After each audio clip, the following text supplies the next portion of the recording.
ফৰ্মা ব্যৱহাৰ কৰি প্ৰিন্সেছ কাট ব্লাউজৰ কাটিং কাপোৰত কেনেকৈ কৰা হয় আজি মই আপোনালোকক কাটি দেখুৱাম। ব্লাউজ কাটিংটো প্ৰথমে মই লাইনিং কাপোৰটোত কৰি ল'ম আৰু চাওক ব্লাউজ কাটিংটো কৰিবৰ কাৰণে কাপোৰখন মই দুজাপ কৰি লৈছোঁ। কাপোৰখন দুজাপ কৰি লোৱাৰ পাছত কাপোৰখনৰ এই বন্ধ ছাইডটো নিজৰ গাফালে দি লৈছোঁ। এতিয়া চাওক প্ৰথমে পিঠিৰ ছাইডটো কাটি ল'ম।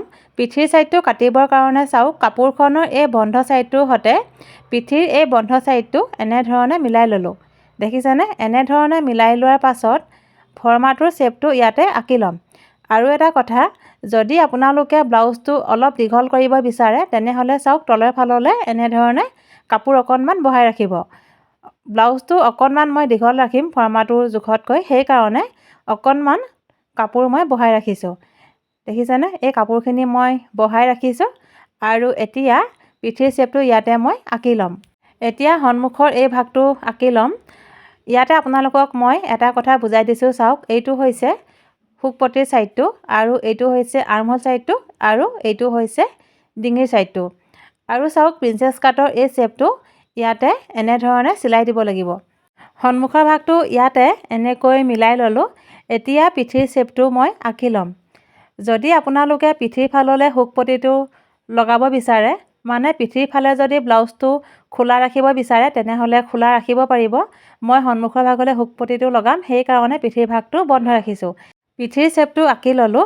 আৰু এটা কথা, যদি আপোনালোকে পিঠিটো অকণমান কমকৈ কটা বিচাৰে তেনেহ'লে কমকৈ কাটিব পাৰিব। চাওক ফৰ্মাটো অকণমান ওপৰ ভাগলৈ এনেদৰে ৰাখি পিঠিৰ শ্বেপটো মই আঁকি ল'লোঁ। চাওক ফৰ্মাটোতকৈ মই পিঠিটো অকণমান কমকৈ কাটিছোঁ। দেখিছেনে? আপোনালোকে যদি ফৰ্মাটোতকৈ অকণমান কমকৈ পিঠিটো কটা বিচাৰে তেনেহ'লে মই দেখুওৱা ধৰণে পিঠিটো কাটিব পাৰিব। এতিয়া চাওক সন্মুখৰ ভাগৰ এই শ্বেপটো মই আঁকি ল'ম। ব্লাউজৰ দিশটো আপোনালোকে যিমানটো জোখত ৰাখিব বিচাৰে তাতকৈ কিন্তু সদায় অকণমান কাপোৰ বহাই ৰাখিব, কিয়নো চিলাওঁতে কাপোৰটো সোমাই যায়। এই ব্লাউজটো মই ফৰ্মাটোতকৈ অকণমান দীঘল ৰাখিছোঁ, সেইকাৰণে চাওক কাপোৰ অকণমান বহাই ৰাখিছোঁ। যিসকলে একেবাৰে নতুনকৈ ব্লাউজ চিলাবলৈ শিকি আছে আপোনালোকে সদায় ব্লাউজৰ দিশটো জোখতকৈ অলপ বহাই ৰাখিব, তেতিয়া কঁকালৰ পাতলিটো চিলাবলৈ সুবিধা হ'ব। বহুতেই ব্লাউজৰ দিশটো চুটি কৰি ৰাখিছে, যাৰ কাৰণে কঁকালৰ পাতলিটো চিলাবলৈ অসুবিধা হৈছে, তেওঁলোকে মিলাব পৰা নাই। সেইকাৰণে কৈছোঁ আপোনালোকক সদায় ব্লাউজৰ দিশটো অলপ বহাই ৰাখিব, তেতিয়া ব্লাউজটো চিলাবলৈ সুবিধা হ'ব। আৰু চাওক পিঠিৰ শ্বেপটো যেনেধৰণে মই আঁকি লৈছিলোঁ, দেখিছেনে? শ্বেপটোৰ পোনতে পিঠিৰ ছাইডটো এতিয়া কাটি লৈছোঁ।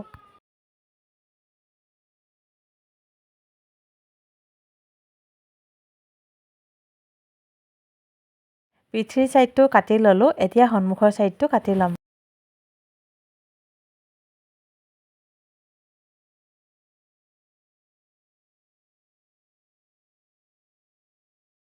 সন্মুখৰ ভাগটো কাটি ল'লোঁ। আৰু এটা কথা, যদি আপোনালোকে ব্লাউজটোৰ বেক ছাইডৰ ফালে খোলা ৰাখিব বিচাৰে তেনেহ'লে সন্মুখৰ এই ভাগটো এনেধৰণে বন্ধ ৰাখিব। ব্লাউজটোৰ আটাইকেইটা পিচ এনেকৈ কাটি ল'লোঁ। এতিয়া ব্লাউজ পিচটো কাটিব লাগিব। ব্লাউজ পিচটো কটাৰ আগতে আপোনালোকে সদায় এইখিনি কাম কৰি ল'ব। চাওক লাইনিং কাপোৰটোত যে মই ব্লাউজ কাটিংটো কৰিছিলোঁ, এতিয়া চাওক এই লাইনিং কাপোৰসমূহ মই চিধা ছাইডটো এনেধৰণে মিলাই লৈছোঁ। আৰু যিটো চিধা ছাইড হয় সেই চিধা ছাইডটোত এনেকৈ চিন এটা দি লৈছোঁ। এনেকৈ যদি চিনটো দি লোৱা হয় ব্লাউজটো চিলাওঁতে কোনো ধৰণৰ ভুল তেতিয়া নহয়। এতিয়া চাওক এইটো হৈছে আৰ্মহোল ছাইডটো, দেখিছেনে? এই যে ৰাউণ্ডটো দেখিছে, এই ৰাউণ্ড শ্বেপটো আৰ্মহোল ছাইডটো। এইখিনি আপোনালোকে সদায় মনত ৰাখিব। আৰু চাওক চিধা ছাইডটোত মই এনেকৈ চিন এটা দি ল'লোঁ। আৰু চাওক এইটো হৈছে বেল্টৰ পিচটো। বেল্টৰ পিচটো আপোনালোকে যেতিয়া চিলাব তেতিয়া সদায় মন কৰিব, চাওক কান্ধৰ ফালৰ এই ছাইডটো অকণমান বহল হয় আৰু আৰ্মহোল ছাইডটো অকণমান ঠেক হয়। আপোনালোকে সেইখিনি কথা মন কৰিলেই হ'ল। দেখিছেনে? বেল্টৰ পিচটো এতিয়া মই ইয়াতে ৰাখি লৈছোঁ আৰু চাওক চিধা ছাইডটো চিন এটা দি লৈছোঁ। আৰু এই পিছতো চিনটো দি ল'লোঁ। আপোনালোকেও ব্লাউজ কাটিং কৰোঁতে সদায় চিধা ছাইডবিলাক এনেধৰণে মিলাই লৈ চিনটো দি ল'ব। এনেকৈ যদি আপোনালোকে চিধা ছাইডটো মিলাই চিনটো দি লয় তেতিয়া ব্লাউজটো চিলাওঁতে কোনো ধৰণৰ খেলি মেলি নহয় আৰু ধুনীয়াকৈ ব্লাউজটো চিলাব পাৰিব। আৰু চাওক এতিয়া মই হাত দুখন আপোনালোকক দেখুৱাই আছোঁ। হাত দুখন দেখিছেনে? এনেধৰণে আপোনালোকে মিলাই ল'ব। আৰু যে অকণমান দকৈ কটা দেখিছে, এই কটা অংশটো ব্লাউজটোৰ সন্মুখৰ ভাগত হ'ব। দেখিছেনে?